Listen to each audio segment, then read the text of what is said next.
Bienvenue dans Rétrospective, épisode 13. Je suis un peu étonnée de voir ma fameuse mère, justement, à 90 ans, qui fait encore des travaux dans sa maison et qui fait des projets pour sa maison et des choses comme ça. Donc je me dis, on doit être pareil finalement. Comme vous le savez, en France, nous vivons un deuxième confinement. C'est donc plus compliqué que d'habitude pour moi de rencontrer de nouvelles personnes. J'ai donc décidé de lancer un appel à témoins sur Instagram et Facebook. Une personne m'a répondu tout de suite.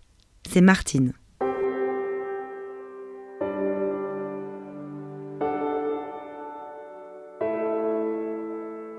Martine est en ce moment confinée avec son mari en Angleterre.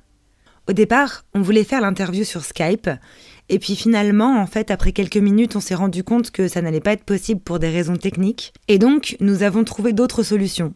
Vous allez donc pouvoir entendre que la qualité du son n'est pas top, mais nous avons quand même réussi à enregistrer cet épisode, dans lequel vous allez l'entendre, Martine parle tout doucement. Une explication à ça, elle est confinée avec son mari, et elle n'a pas du tout envie qu'il puisse entendre ce qu'elle va dire. En fait, elle est venue vers moi spontanément parce qu'au fond d'elle, j'ai senti qu'elle avait envie de raconter son histoire et envie d'extérioriser plein de choses. Et vous allez comprendre pourquoi en écoutant son témoignage. Elle nous parlera aussi de sa relation avec sa mère qui a toujours été très compliquée et comment elle a tout fait pour ne pas reproduire les mêmes erreurs avec sa propre fille. Mais je ne vous en dis pas plus, je vous laisse avec son témoignage. Et comme d'habitude, on se retrouve après. Bonne écoute à tous. Je m'appelle Martine, j'ai 63 ans et je vis à Leeds, au Royaume-Uni, depuis quelques mois. Grande voyageuse dans l'âme, peut-être plus encore que dans la réalité, puisqu'il y a quand même toujours une barrière financière pour ça. Voilà, j'ai une fille qui a 28 ans, c'est une chose importante dans ma vie. Alors, mon enfance, j'ai une petite fille unique qui semblait heureuse, un peu complexée, habitant avec parents et grands-parents maternels. Et avec mes parents, ça a commencé à se compliquer à l'adolescence, à une mère très très possessive qui m'a fait du chantage affectif tout le temps. Je voulais être hôtesse de l'air. Elle m'a dit je me suicide si tu pars quand j'ai eu 19 ans. J'ai pas osé le faire et je me suis retrouvée enseignante pendant 30 ans et j'ai détesté ça. J'y suis allée avec la boule au ventre sans arrêt. Je lui en veux toujours. J'ai 63 ans, elle en a 90, je lui en veux toujours. D'autant qu'elle m'a harcelée toute ma vie pour que je vienne, pour que j'y sois, pour que... Bon, donc j'ai fini par partir enfin vraiment à la Martinique à mes 55 ans, à ma retraite, et m'éloigner un peu d'elle, ça a été un peu mieux. Mais bon, elle me rend dans des états où je me mets dans des crises de panique avec maux de ventre, maux d'estomac, maux de tête, tremblements, palpitations, des crises de panique dès que je sais qu'elle va appeler, et ça continue encore à mon âge, surtout quand elle harcèle et qu'elle commence à harceler pour que je vienne. Elle ne pense qu'à elle, de toute façon. Dans la vingtaine, j'étais à Angoulême et j'étais déjà instite. Donc, comme tu l'as compris, contre ma volonté. Mais bon, je profitais de toutes les vacances scolaires pour repartir le plus possible. Avec la pression de ma mère, évidemment, qui à chaque fois me cassait mes voyages. Mais enfin, ça ne m'a pas empêché de les faire. Ça, au moins, j'ai gagné ça. Tout d'abord, je suis fille unique. Ma mère était fille unique, d'une mère certainement possessive aussi, issue un peu de la campagne. Elle a vécu toute sa vie avec sa mère. À savoir, quand elle s'est mariée, elle est partie juste quelques mois, je crois, avec mon père à 500 mètres dans une petite maison. Et après, mon grand-père, qui était assez autoritaire, a dit on va acheter une grande maison, puis on y vivra tous les quatre. Donc, avec moi en pièces rattachées après. Donc, et elle a vécu avec sa mère, qui lui faisait la cuisine, qui s'occupait de moi.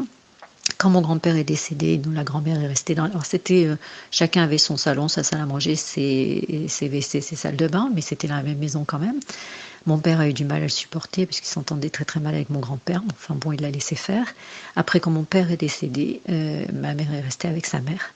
Donc elle aurait voulu reproduire. À savoir, ma mère toute ma vie, elle a essayé de me faire couper les cheveux. Bon, tu as vu, Je n'ai pas les cheveux courts, elle n'a pas réussi, mais depuis que j'ai 25 ans, elle me harcèle en prenant des exemples sans arrêt sur les actrices qui ont justement les cheveux coupés d'un seul coup. Ah, ça les rajeunit, hein. Je me demandais, mais qu'est-ce qu'elle a? Mais c'est coupé les cheveux. J'ai des exemples comme ça 2 fois par semaine depuis 40 ans, tu vois, c'est énervant, insupportable. Pareil pour la nourriture. Ma mère me donne de très mauvais conseils parce qu'elle fait un 46-48 et que moi je fais un 36. Donc elle supporte pas. Ma grand-mère faisait un 46-48, avait les cheveux courts et bouclés. Ma mère pareil, donc il aurait fallu que je sois son clone. Donc elle me dit, il faut manger du sucre, du gras, et il faut manger, enfin tu vois, les conseils alimentaires complètement nazes. Alors que moi je fais très attention. Non, je fais pas plus attention que ça, mais je fais attention à ma santé. C'est-à-dire que j'évite justement de manger trop gras, trop salé, trop sucré. Voilà. Comme on le fait actuellement. Elle a fait ça, je ne sais pas. Pour elle, sa vie, c'était ce qu'elle avait vécu avec sa mère, c'est-à-dire de voir sa mère tous les jours, quoi, tous les jours. Alors moi, comme je suis partie, j'ai commencé à partir à Bordeaux, puisque j'étais d'Angoulême. Là, déjà, c'était les coups de fil sans arrêt. Il fallait que je vienne. Quand c'est que j'allais venir? Je lui salissais pas son plancher. Après, quand mon père est mort, c'était aussi que penserait ton père? Que va dire ton père? Mon père était un peu pareil, moins lourd, mais il avait bien adopté la philosophie de ma mère. D'ailleurs, quand j'ai voulu partir comme hôtesse de l'air, justement, ou après un style demander des postes un peu ailleurs, il me disait, une fille ne part pas, une fille reste avec sa mère. Donc voilà. C'est insupportable. Et puis, toujours des exemples. Et elle fait pareil avec ma fille. Elle prend l'exemple, pour moi, des enfants de ses amis qui sont là, qui sont autour, qui effectivement vivent avec, enfin très près.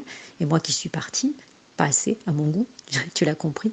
Mais et avec ma fille, elle lui dit, ah, les petites filles de mes amis sont là tout le temps. Et c'est à chaque fois, à chaque appel, l'exemple d'enfants de ses amis pour moi, de petits enfants de ses amis pour ma mère.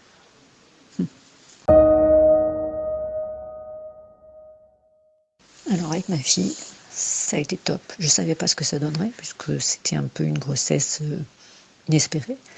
Et dès qu'on me l'a mise sur le ventre, ça a été quelque chose d'extraordinaire. Elle me reproche des choses, je te l'ai dit. Je pense que les 20 premières années, ça a été super. On s'est super bien entendu. J'ai essayé de ne pas être ma mère, à savoir de la laisser avec un peu de liberté, en la cadrant quand même. Elle me parle beaucoup, donc ça c'est une grande réussite. Elle me parle beaucoup, elle me raconte tout, vraiment tout. Ses relations avec les garçons, ses échecs, ses espoirs, tout ce qui lui arrive. Aussitôt qu'elle a un souci, elle m'appelle, bien que je sois loin. Et je pense que quand même, donc, elle m'a reproché de l'avoir laissé tomber quand elle a eu 20 ans. À savoir que donc, au moins, on a décidé de partir, parce que j'avais besoin de partir. Il y avait longtemps qu'il fallait que je parte. Et bien sûr que j'ai voulu qu'elle vienne. J'ai même cherché les mêmes études en Martinique, mais elle n'a pas voulu venir, puisqu'à 20 ans, on a ses copains et ses copines. Mais elle n'aurait pas voulu que je parte. Donc ça, il y a eu un froid par rapport à ça, on en a parlé. J'ai essayé de lui expliquer et de m'excuser aussi, parce qu'en fait, c'était pas, elle n'avait pas à payer la relation que j'avais avec ma mère.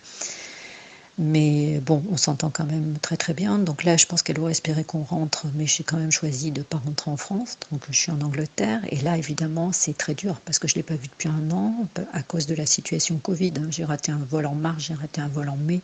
Et puis après, bon, il y a eu cet été les travaux. Et puis nous, il y avait toujours beaucoup de Covid ici. Là, à Noël, je ne suis pas sûre de descendre. Donc ça n'arrange pas les choses parce que je lui avais promis que le fait que je sois en Angleterre, je viendrai en fille. On se verra en fille. Nous, toutes les deux, on viendra en couple de temps en temps. Je viendrai aussi la voir en fille pour faire nos choses à nous deux. Mais je n'ai pas pu. Depuis que je suis partie, je n'ai pas pu à cause de cette situation. Quoi dire d'autre? Quand je suis partie en Martinique, j'ai beaucoup pleuré. J'ai passé au moins 6 mois à pleurer tous les jours, de ne pas l'avoir avec moi. Mais bon, j'avais besoin aussi de faire cette vie à moi, parce qu'on m'avait toujours privé de ma vie à moi. J'avais 35 ans quand je l'ai eu, donc voilà, et puis ça a été super top tout de suite. Et ma relation par rapport à ma mère, effectivement, ce que je t'ai dit, j'ai tout fait pour ne pas être pareil. Quand elle était petite, donc on était toutes les deux tous les week-ends, donc on faisait des choses ensemble, cinéma, McDonald's, balades, des choses comme ça. Mais bon, je ne devais pas non plus être à 100% moi-même, parce que je souffrais beaucoup de cette relation qui était bancale. Je ne trouvais pas ça normal que je sois seule à élever ma fille alors qu'elle avait un père. Et pareil, les soirées où j'étais seule avec elle, 3 soirs par semaine au moins jusqu'à 2-3 heures du matin. Alors on en parlait, je lui racontais pas mal quand elle a commencé à être un peu plus grande et ça me l'a reproché aussi. Et c'est vrai que je regrette en tant que pédagogue, même forcée, j'aurais jamais dû faire ça. Je lui disais ce que je pensais de son père. Donc ça, je sais que c'est pas bien non plus. Et on en a reparlé ensemble. Et je lui dis c'est vrai, je pouvais pas faire autrement, mais je le regrette beaucoup. J'aimerais ajouter que ma fille, c'est la plus belle chose qui me soit arrivée. Que c'est quelqu'un de fiable, qu'elle est belle et qu'elle est très intelligente, qu'elle a une bonne psychologie, que c'est une belle réussite. On s'est rencontrés complètement par hasard, disons dans un bar, un soir avec une copine, on était allé à une soirée voyance, un truc amusant. J'avais quand même déjà 33 ans, je crois, et j'avais eu 2 histoires qui avaient été chouettes, que j'avais adorées, et qui n'avaient pas duré. Et un n'était pas libre et l'autre était très très volage. Donc bon, c'était des histoires médicales. J'ai eu beaucoup d'amis médecins, bizarre. Et donc j'ai rencontré ce monsieur et il est venu me dépanner parce que ma voiture était en panne et je lui ai roulé sur le pied avec ma voiture parce qu'il y avait un gros brouillard, c'était à Bordeaux, c'était sombre, etc. Mais bon, rien de méchant. Et donc le lendemain, je l'ai rappelé pour lui demander si ça allait bien. Et puis c'est comme ça, on a mangé au restaurant. Et puis bon, l'histoire a commencé, mais ça a été difficile de suite. Mais étant donné nos âges, en fait, finalement, alors, il était très proche de ses parents, il les voyait tous les jours, tous les jours. La mère appelait sans arrêt, le père appelait sans arrêt. Donc c'était pas facile. Ils partaient, comme je te l'ai dit, du vendredi soir au dimanche soir, justement dans leur maison de vacances avec eux pour aller faire de la chasse, la pêche avec les copains, d'autres activités aussi, beaucoup de fêtes, enfin, etc. Bon, je venais un petit peu, mais ses parents me supportaient pas parce que là, je leur enlevais leur petit, tu vois, qui avait 37 ans à l'époque, le truc classique. Donc moi, je venais pas souvent et j'ai attendu très vite ma fille. Et puis j'ai décidé que j'allais avorter parce que je savais que ça allait pas avec ce monsieur. Et finalement, j'ai laissé passer la date d'avortement en partant en Turquie avec une copine. Je pense que c'était un acte manqué. Lui avait annoncé à son père que j'étais enceinte alors que je lui avais dit que j'avortais. Donc tu vois, devant moi, sans prendre mon avis. Après d'ailleurs, il a continué à dire que je lui avais forcé la main. Enfin, ça a été difficile. Et j'ai continué parce que la petite est née, que ça a été mon gros bébé d'amour et que, écoute, après, je savais que si je partais, à l'époque j'aurais pu, si je partais, c'est sa mère qui l'aurait, cette fameuse mère qui ne m'aimait pas, qui l'aurait les week-ends, les vacances, parce que lui, il n'était pas capable, il avait trop d'activités. Donc j'ai tenu le coup avec ça. Ce qui n'a pas été facile.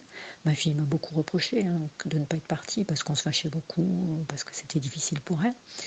Et puis après par la suite, j'ai pu travailler. Donc financièrement, même si lui n'a pas un gros salaire, ma foi, c'était un peu plus facile. Concernant la sexualité, je peux dire qu'actuellement je suis en période de pause. Non à cause de mon âge, parce que j'estime qu'une sexualité à mon âge est tout à fait envisageable et même agréable, mais plutôt en raison de problèmes inhérents au couple. Mais je suis toujours pour. Je veux dire que j'espère que je pourrai continuer une vie sexuelle. Et différente, oui, peut-être, on ne rencontre plus les mêmes personnes. J'ai eu une sexualité très libérée, je me suis beaucoup amusée, j'ai eu beaucoup de compagnons. Donc ça serait certainement plus la même chose. Et puis je pense que maintenant, comme je disais tout à l'heure, à cause de la peau, à cause de toutes ces choses-là, il faut bien connaître la personne et se sentir à l'aise avec avant d'arriver à une sexualité, alors qu'avant c'était beaucoup plus facile. Mais je pense que la ménopause ne change pas ne change pas la sexualité, enfin en tous les cas pour moi, à part une certaine sécheresse ou des choses comme ça, mais non. Alors être senior aujourd'hui, c'est effectivement ne pas être très reconnu, surtout pour une femme, oui peut-être. Donc je sais pas, je dirais que ça commence à bouger un petit peu, surtout justement en Angleterre où je suis là. C'est plus la même chose pour une femme qui a été quand même assez jolie, comme je crois que j'ai été. Ne plus être regardée au bout d'un moment, c'est un peu bizarre. C'est un peu bizarre, c'est un peu désagréable, mais on s'y fait. Je n'ai jamais été très sûre de moi. Je pense que c'est encore ma mère qui m'a cassée par rapport à ça et sûrement mon père aussi. Il fallait pas parler de ça. On m'a jamais dit que j'étais jolie, donc j'étais très mal dans ma peau. Mais je le savais parce que je suis quand même pas complètement idiote. Je savais à travers le regard, je savais que bon, j'étais assez jolie, que bon, je plaisais beaucoup. Tu vois, c'est un jour, je me suis dit, oui, non, mais c'est vrai que dans la rue, on me regarde plus. Maintenant, plus personne me regarde. Alors, bien sûr que j'ai encore des gens, des hommes qui me disent que je suis jolie. Oui, je me sens encore assez jolie avec des trucs qui me choquent, des paupières plus tombantes, des choses comme ça au niveau du visage. Mais je pense que j'ai encore quelque chose qui doit rayonner et être plutôt, disons qu'une femme mûre, dans les femmes mûres jolies. Quant à ça, mon mari me le dit assez souvent, c'est déjà au moins quelque chose d'agréable. Mais bon, c'est vrai que c'était agréable quand même ce côté d'être regardée dans la rue, hein, c'était agréable. Alors pour la petite histoire, quand j'ai eu 50 ans, j'ai été castée pour une pub, le dentifrice, attends, ça me reviendra, et c'est Colgate je crois, je ne sais plus trop lequel. En fait, j'étais dans une grande surface et une personne m'a arrêtée, m'a parlé, m'a demandé de lui sourire et m'a dit bon, on fait un casting sur toute la France pour Colgate, ouais. Et on cherche des femmes de 40 ans pour faire une publicité. Et j'ai dit, mais j'en ai 50. Alors, il me dit, mais il n'y a pas de souci, vraiment, bon, vous faites jeune. Donc, en fait, je suis venue, on était très nombreuses, il y en avait dans toutes les villes. Moi, j'étais à Bordeaux à l'époque, et j'ai été retenue à Bordeaux. Donc, ils ont fait revenir même le photographe d'un metteur en scène, ou je sais pas, pour refaire des photos, etc. Après, on m'a envoyé à Paris, donc c'était chouette, c'était une belle aventure. En plus, j'étais instite, ça me plaisait pas, donc ça, c'était amusant. On m'a envoyé chez un dentiste, on m'a envoyé dans une agence de mannequinat, etc. à Paris, tout à leurs frais. Je devais aller faire la pub à Prague. Je crois que je gagnais à l'époque, je pense que c'était 2000, je sais pas si c'était 2000 ou 3000 francs juste pour une journée à Prague. Enfin bon, c'était un truc chouette, parce que c'était en francs, je pense. Et c'était il y a 15 ans, ça devait être encore en francs, je ne sais plus trop. Et après, finalement, on était deux à rester sur toute la France et l'autre était déjà mannequin et ils ont choisi leur mannequin. C'est dommage, mais enfin, ça a été une belle aventure. Donc, pour te dire que c'était quand même quelque chose qui m'avait mise un peu en valeur. Et tu vois, j'en ai parlé à ma mère qui m'a fait feu. Exactement. Voilà. Donc, oui, progressif peut-être, mais enfin, en tous les cas, je m'en suis rendu compte d'un seul coup, il y a 5 ans, 6 ans, ouais, quelque chose comme ça, surtout. Et oui, ça m'a aidé, mais pas être plus sûre de moi quand même, à savoir ce que je veux aller. Alors moi, de voir les pubs avec les jeunes femmes avec les crèmes anti-rides, ça me fait plutôt sourire et je dis ouais, bon, elle a 25 ans, c'est un peu dommage de présenter une fille de 25 ans avec une crème anti-rides. Le fait, oui, qu'on les oblige à rester jeunes et que je vois des choses un peu horrible maintenant au niveau esthétique sur ces pauvres jeunes filles, je trouve ça dommage parce que déjà commencer à s'inquiéter de son physique quand on a une jolie peau encore de 25 ou 30 ans, c'est bien de s'entretenir, mais déjà d'aller se faire des injections et des trucs et des machins, moi je trouve ça vraiment un peu dommage, ouais, c'est sûr. Ça, de voir qu'on n'est pas représenté, c'est un peu plus ennuyeux parce que c'est vrai qu'on existe, hein. Et puis qu'on existe d'autant qu'on est presque des postes 68 ardes, hein. Donc on est des nanas qui comptons quand même. On a changé de nos mères, on est capable de parler sexe, on est capable de se marrer dans une assemblée qui parle cul, excuse-moi. Mais nos mères le faisaient pas, hein. On fume, on boit, on a fumé, on a bu, etc. On est des personnes qui comptent, je crois, hein. On a travaillé, on a donné notre avis, donc on est les mêmes, hein. Comme je te dis un peu plus loin, on est les mêmes, c'est au jour le jour que les choses avancent, c'est pas d'un seul coup, on n'a pas changé comme ça, donc c'est dommage, et vraiment ça manque, et je pense que la société est encore loin de s'en rendre compte à 100%, mais ça commence à bouger, hein. Donc ça c'est un espoir. Et d'être sous la pression, c'est un peu plus embêtant aussi. Oui, je vois quand même qu'il y a des personnes qui arrivent à rester belles euh, sans tous ces artifices. Alors, bien sûr, en étant jolie, en s'achetant des choses, en se maquillant, en se faisant des soins, etc. Mais sans pour autant passer par le bistouri. Je vois des femmes qui sont très belles en restant comme ça dans mes âges. On est peut-être plus exigeants. envers les femmes. D'ailleurs, le jeunisme, hein, je t'apprends rien en attendant ça, le jeunisme qu'on nous montre un peu partout à la télé, et ça donne un peu l'impression de se sentir vieille, un peu abîmée, quand on ne veut pas recourir à des moyens un peu plus artificiels. Donc ouais, c'est plus facile pour les hommes peut-être. Je sais que j'ai 63 ans, comme je t'ai dit, je le vois physiquement quand même. On ne peut pas dire que j'aime ça, mais bon, on n'a pas le choix. Et je me sens pas encore vieille. Le problème, c'est ça, c'est que, enfin, je sais pas si c'est un problème ou si c'est au contraire une aide. Je me sens, j'ai l'impression souvent d'avoir 20 ans, 30 ans et de ne pas avoir changé tant que ça, dans ma tête en tous les cas. Tu vois, je pense que c'est ça qui aide à ne pas plonger. Par contre, est-ce qu'on peut être pareil encore à 80, 90? Je sais pas. Je suis un peu étonnée de voir ma fameuse mère, justement, à 90 ans, qui fait encore des travaux dans sa maison et qui fait des projets pour sa maison et des choses comme ça. Donc je me dis, on doit être pareil finalement. On le sait, mais malgré tout, on fait des projets, malgré tout, on fait des choses encore, quand ça va pas trop mal. Moi, ce qui me fait peur, et comme beaucoup de monde, c'est la maladie, hein. Donc, d'ailleurs, en ce moment, je suis terrorisée avec cette histoire de Covid, parce que je voudrais pas aller à l'hôpital, surtout pas, tu vois, pour me faire enlever un sein et une cicatrice énorme et une opération quand même de 5 heures, je crois. Ben écoute, je suis restée même pas 12 heures, puisqu'il fallait quand même, il m'a opéré le soir, donc il voulait pas que je reparte aussitôt, donc je suis repartie dès le lendemain matin. Donc me voir avec le Covid, respirateur et tout, ça me panique.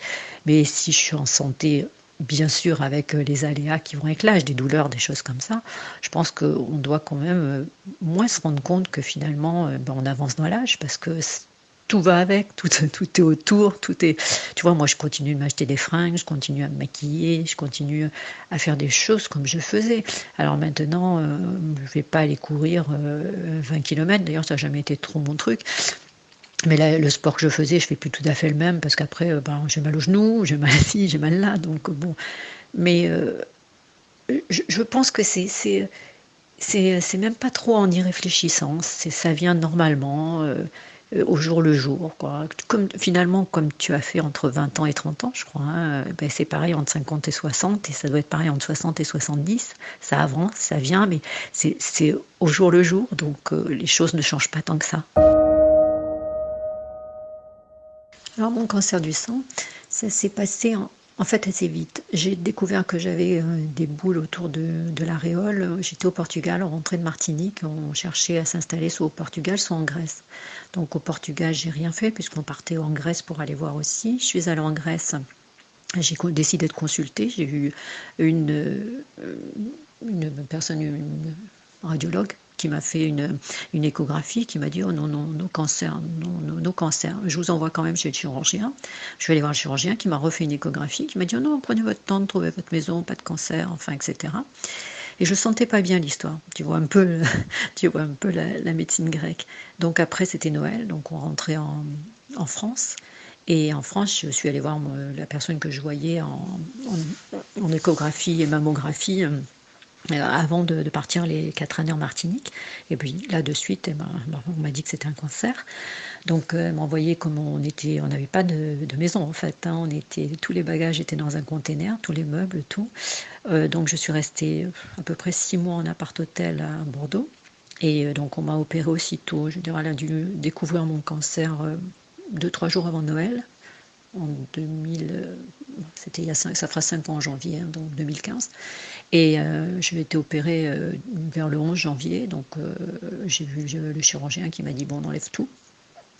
J'ai dit même le mamelon et l'aréole, et il m'a dit oui, vaut mieux tout enlever à votre âge, parce que ça revient parfois, etc. Donc j'ai dit ok, on enlève tout, mais je veux une reconstruction, la plus simple possible, c'est-à-dire avec prothèse et puis greffe du mamelon de l'autre côté, enfin bon. Et donc, écoute, je l'ai pris assez bien. La seule chose qui me terrorisait, c'était de savoir si j'aurais de la chimiothérapie. Tu sais pourquoi? Et j'avais pas de chimiothérapie, étant donné qu'il a eu l'impression de tout enlever, il a tout enlevé, m'a-t-il dit, plus de ganglions qui, à l'analyse, ont montré qu'il n'y avait pas d'infiltration. Donc, je suis restée 12 heures à la clinique. Il voulait 3 jours, mais moi, c'est pas possible. Donc, ça l'a beaucoup fait rire. Je suis repartie aussitôt. Et avec une cicatrice d'au moins 22 cm. Donc, Et ensuite, donc 2 mois après, j'ai fait mettre une prothèse. Après, un chirurgien a arrangé la cicatrice qui était pas charmante, mais enfin bon, ça pouvait encore aller. Ensuite, on m'a fait une greffe de la moitié du mamelon du sein droit sur le sein gauche. Et ensuite, j'ai fait faire un tatouage définitif sur l'aréole gauche. C'est pas extraordinaire, mais franchement, déjà, je te le montre comme ça à la caméra, ça se voit pas, par une fine petite cicatrice, le long qui se voit à peine. J'aurais préféré une greffe aussi d'aréole, mais il n'avait pas pu à l'époque parce que ma peau avait été très abîmée par le curetage et donc un peu trop fine. Mais bon, je l'ai vécu assez bien, franchement, je ne m'attendais pas à ça. Le fait de faire une reconstruction aussitôt, ça m'a aidé quand même d'avoir la forme du sein, donc ça n'a pas été très difficile. J'ai pas voulu montrer non plus à ma fille que c'était difficile. Donc j'ai été aussi, je pense, le soir même, j'étais maquillée, normale, habillée, avec pourtant des pansements énormes à changer tous les jours, etc. Mais bon, non, franchement. Ce que ça a changé, non. Malheureusement, ça n'a pas changé le fait que je sois toujours aussi anxieuse pour les relations avec ma mère, les relations avec mon mari, qui me donnent les mêmes crises de stress que ma mère. C'est la panique est la même, hein, quand il rentrait pas en pleine nuit, quand j'ai passé des nuits assise sur le lit, moi qui suis insomniaque à attendre, enfin, alors que je bossais le lendemain, etc. Le cancer m'a moins paniqué. Quand j'ai su que j'aurais pas de chimiothérapie, finalement, c'est pas le pire souvenir de ma vie. Ça m'arrive complètement de regarder des hommes jeunes. D'ailleurs, je regarde plus les hommes jeunes, physiquement, pas très jeunes, mais jeunes, que les hommes de mon âge qui sont souvent... c'est rare, quoi. C'est rare quand j'en vois un qui puisse m'attirer. Donc oui, ça m'arrive de me représenter ces hommes qui m'ont plu, qui restent un peu les mêmes que ceux qui me plaisaient quand j'avais 20 ou 30 ans. Cette période, je voyageais beaucoup, j'avais des aventures, plusieurs, souvent pendant un voyage. Dans ma vie, quand j'étais en France ou quand je travaillais, c'était pareil. Alors j'ai eu des amants fixes un peu plus longs, mais comme c'était jamais exactement, ça se passait jamais exactement comme je voulais, j'avais d'autres aventures à côté. Et puis ça me gênait pas de leur faire savoir, ceux qui étaient un peu plus fixes entre guillemets. Et je passais très peu de temps sans avoir quelqu'un dans ma vie, quoi. C'était vraiment des aventures d'un soir, des aventures de soir qui se renouvelaient, mais rarement. Et beaucoup en voyage, surtout beaucoup en voyage. Je me sentais libre et surtout, je me sentais peut-être j'aurais eu moins d'aventures et moins de partenaires si ma mère n'avait pas eu ce comportement de ne jamais parler sexualité, de m'interdire d'en parler tacitement. De faire un mur contre ça, c'était on ne doit pas coucher en dehors mariage, t'imagines encore à l'époque, on n'en parle même pas, de toute façon ça n'existe pas, elle est belle la vie quand on parlait sexualité, enfin bon, donc peut-être c'est ça aussi, finalement qui m'a aidé à me libérer, c'était waouh, pour une fois je fais ce que je veux et pas ce que ma mère veut, et c'était un peu aussi de la provoque de ce niveau-là, sans qu'elle le sache bien sûr, mais moi ça me faisait du bien. À travers cette quête, il y avait aussi le fait de me sentir jolie, oui, c'est sûr, de contredire ce que j'avais pu entendre ou comprendre à travers la vie de ma mère, et peut-être aussi la recherche quand même de l'homme dit idéal. Ce que j'aime beaucoup particulièrement et qui me fait très plaisir, c'est décorer ma maison, décorer mon appartement. Alors comme en plus c'est nouveau, qu'on y est depuis seulement 2 mois, j'ai beaucoup de plaisir à le faire. Une nouvelle étagère, un nouveau petit meuble. Bon, d'habitude je vais fouiner dans les trucs vintage ou dans les trucs de jardinerie ou de choses comme ça. Maintenant je commande, donc c'est pas tout à fait la même chose. Mais ça me fait plaisir. Dès que je remarque un truc et que j'ai envie de l'arranger, de le tourner d'une certaine façon ou d'y ajouter quelque chose, ou de peindre, je suis bricoleuse, j'adore ça. Donc ça fait partie des choses qui peuvent se faire en ce moment, même si c'est un peu plus difficile. Et ça me procure beaucoup de plaisir. Des petites choses toutes simples comme ça, puisqu'on peut plus dire voyage, balade, un tour autour de la résidence ou du quartier ou du canal, c'est pas le truc que j'apprécie le plus, hein. C'est trop toujours la même chose. Donc non, des petites choses plutôt à la maison, oui, qui me font plaisir, qui sont toujours des trucs très féminins. Des nouvelles d'une copine, un bon bouquin, une bonne série Netflix, euh, une, un WhatsApp, une vidéo WhatsApp avec ma fille, une, un vêtement que j'ai commandé sympa qui arrive. Je pense que à 60 ans, je sais ce que je voudrais revivre, c'est sûr, ou surtout ne pas revivre. Par contre, je pense que maintenant, là, pour mes 60 ans, je sais ce que je voudrais et que y a encore des barrières qui font que je ne l'ai pas. Donc, à tout âge, je pense qu'on peut savoir ce qu'on veut, bien sûr, avec l'expérience en moi, hein, quand on est plus jeune, mais il y a toujours des barrières qui t'empêchent d'avoir exactement à 100% ce que tu veux, ou alors il faut vraiment avoir une force de caractère que je n'ai pas, que je n'aurais pas, que je n'ai jamais eu. Bon, maintenant, par contre, je referai une autre vie, je l'aurai. Des regrets, j'en ai énormément. Le fait d'avoir été instite pendant 30 ans, je regrette vraiment de ne pas avoir été hôtesse de l'air. Pour le reste, comme je te disais, j'ai quand même beaucoup voyagé. Je me suis pas mal baladée, que ce soit Asie, Afrique, Océanie, les îles, etc. J'ai vécu donc en Martinique, donc j'ai eu ma petite expérience tropicale. Je rêvais de plus de tropiques que la Martinique, mais je suis partie, ma fille avait 20 ans, elle m'en a beaucoup voulu d'ailleurs. Et on peut pas.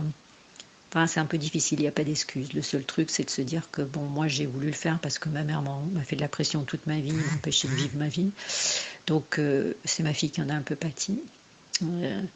Bon, voilà, j'ai pas eu l'expérience que j'aurais voulu. J'aurais voulu vivre à l'étranger beaucoup plus tôt, l'Australie, les États-Unis, etc. Donc j'ai visité assez en long en large, mais c'est pas pareil que d'y vivre. Mais donc moi, ça c'est des regrets. C'est comme ça. Il n'y a pas grand-chose à y changer. Des projets, ouais, j'espère toujours voyager. En ce moment, on est bloqué, hein, mais bon, cette expérience anglaise, pour le moment, je l'apprécie pas trop à cause du Covid, évidemment. Donc, on peut plus continuer à se balader dans le pays. On peut même pas aller ailleurs. Ce que je dois dire aussi, c'est que mon mariage n'a jamais été ce que j'espérais. Disons que j'ai eu un compagnon, puisqu'on s'est marié quand j'ai eu 50 ans seulement, on s'est marié en Polynésie. Ça, c'était bien.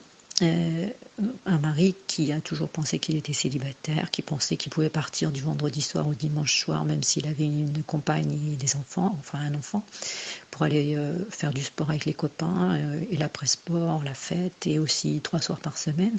Donc tout ça, ça n'a pas été formidable, parce que c'est pas ce que j'avais espéré, même si j'avais envie qu'on fasse chacun nos activités, nos choses de notre côté, parce que c'est important, mais pas comme ça, pas toujours les mêmes.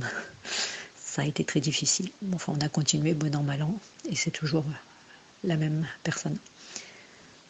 Heureuse pour le moment, non, tu tombes au mauvais moment, mais bon, je pense que je pourrais l'être. Je suis déjà plus que quand je travaillais, puisque je n'aimais pas ce métier. On en reparlera un peu plus tard. Heureuse d'être en bonne santé, après ce que j'ai eu, ouais. J'espère le rester. Je dois avouer que ce Covid me panique un peu. Et ben non, il ne faut pas avoir peur de vieillir, c'est inéluctable. Donc non, il y a des bons moments pour tout, hein. Il y a des bons moments à nos âges aussi. Il faut aussi s'entourer des bonnes personnes, ce qui n'est pas toujours évident, mais aussi avoir, je pense, avoir des gens de tous les âges dans tes relations, mais aussi des gens de ton âge, de façon à ce que tu puisses comparer, parler de choses qui sont compréhensible par les mêmes personnes. Je veux dire, tu peux pas avoir que des amis très jeunes comme tu as mon âge, ou des amis beaucoup plus âgés. Dans un sens, ça fait peur, dans l'autre, bon, tu peux pas être comprise et tu peux pas t'épancher. Mais bon, c'est bien aussi de prendre dans les deux côtés ce qu'il y a de positif. La situation fait que je suis pas seule, avec le Covid, avec la retraite, donc c'est pas toujours facile de parler de ce que je voulais vraiment. Je pense qu'il faut prendre les bonnes choses, comme je te disais, de son âge, de tout âge, et puis pas vivre dans le regret. Bon, j'ai des bons souvenirs de ce que j'ai vécu avant, de moments formidables où je me suis vraiment à l'autre bout du monde, partout, ça a été extraordinaire, donc c'est bien de les garder. Bon, mais il ne faut pas non plus les regretter, puis j'espère qu'il y en aura encore. Merci beaucoup Martine pour ta confiance et ce témoignage très intime. Vous l'aurez compris, Martine est une personne qui a ressenti énormément de frustration tout au long de sa vie, déjà à cause de sa mère au départ, et puis ensuite dû à un mariage pas évident, mais surtout, elle a exercé un métier qui ne lui plaisait pas pendant 30 ans. Honnêtement, quand j'ai entendu son témoignage, j'ai compris pourquoi elle avait tant besoin d'en parler.